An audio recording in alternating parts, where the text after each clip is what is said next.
برای اولین بار در ایران نه برای اولین بار که نه، ولی خب ما یکی دوتا از آهنگای افغانستان رو شنیده بودیم، رپرهای افغانستانی.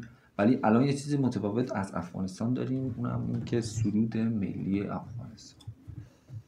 چون ما الان دوستای کمی از افغانستان داریم، ما خیلی داریم چنلمون، اما قراره که این دفعه بریم سراغ آهنگای افغانستانی و اونجا ببینیم چه خبره، چون تاجیکستان خیلی حرف نداشت، هممون فارسی زبانیم و بریم ببینیم که سرود ملی افغانستان چطوریه. تا حالا نشنیدمش. منم. آره بریم ببینیم که چطوریه. فنا میدن یادت اینو؟ پرچم افغانستان. خوبیش اینه که متنم هست.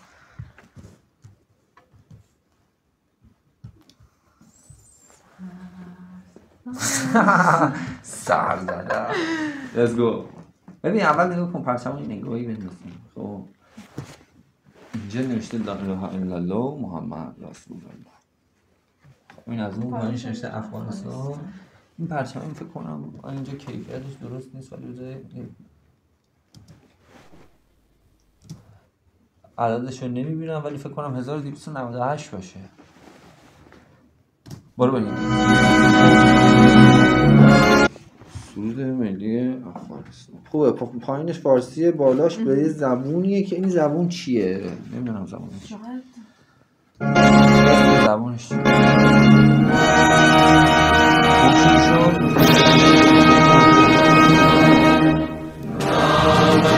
چه جالب، یه خورده شبیه ماه. آره. خب این کشور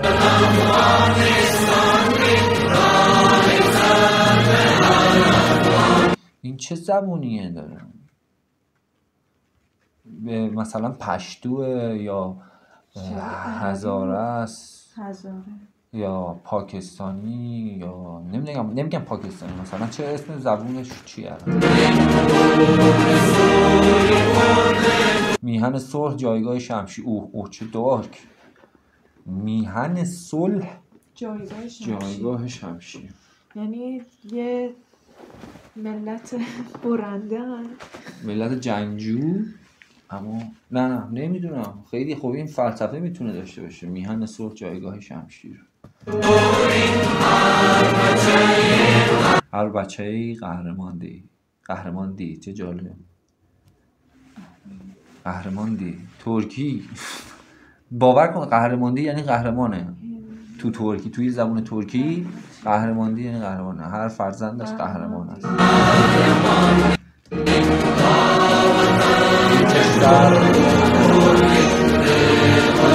از بلوچ و ازبک ها. چه جالب. آره دیگه. خب ببین شمال افغانستان ازبک ها هستن، خب جنوب افغانستان، جنوب یا غربی، جنوب شرقی افغانستان بلوچ ها.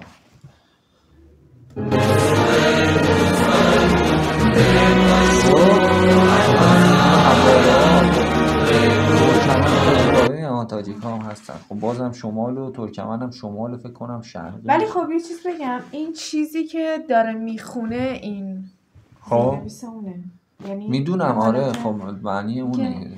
در اصل این با چه زبونی داره؟ دقیقا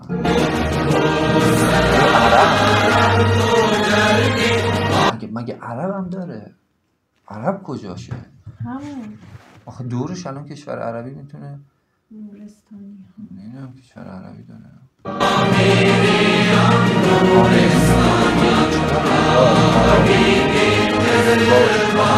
قزلباش تو ایران هم داریم.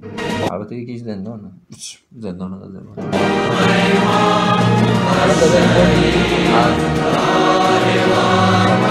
این کشور همیشه تابان خواهد بود.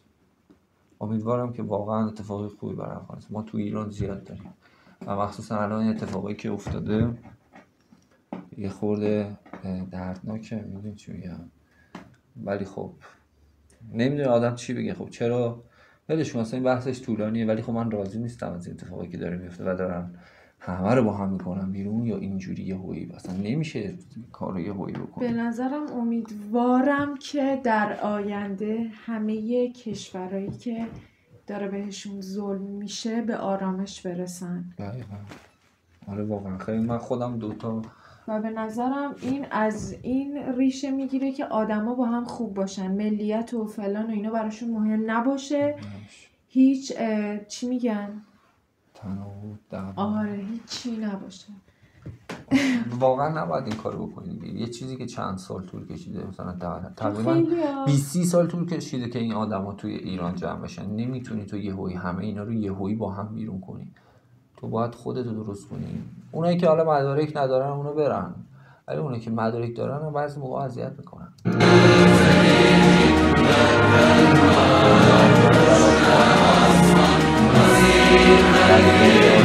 آفرین، راست میگی، دقیقاً در سینه آسیاست.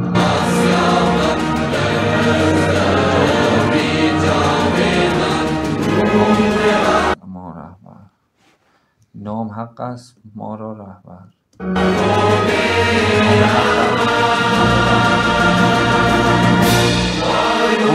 میگوییم الله اکبر، الله اکبر، الله.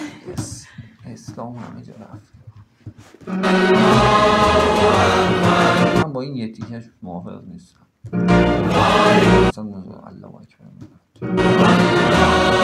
باید خیلیاتون ناراحت بشید، اما واقعا حقیقت من این نظر شخصی.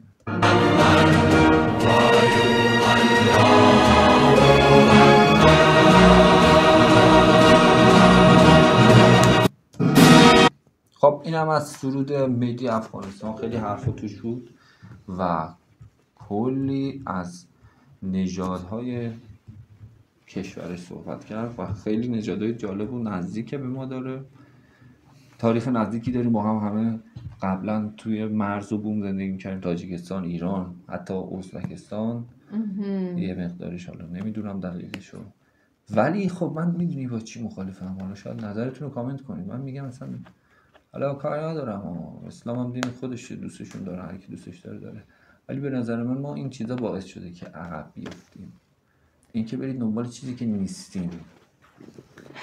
ما نباید مسلمان باشیم. حالا کاری الان که دیگه هستیم، ریدیم هم فایده نداره، ولی خب اگر راه خودمون رو میرفتیم قشنگ‌تر بود، چون هر کشوری باید راه خودشو بره، فرهنگ خودشو بره. تو مسلمونی، 2 کلمه از کتاب قرآن سرت نمیشه. خیلیاتون همینطورید. دقیقاً جدی میگم. آره خیلی من که دیگه نمیتونم وقتی چیزی که نیستم و نمیتونم باشم چرا قبول کنم. من نمیتونم اونجوری که من نمیتونم قرآن رو حفظ کنم، چون باید وقتی یه چیزی قبول میکنی به نظرم کامل انجامش بدی، یا قبولش نکنی یا کامل انجام بدی. مخصوصا دین یه چیزیه که تمام مسیر زندگی تو رو عوض میکنه.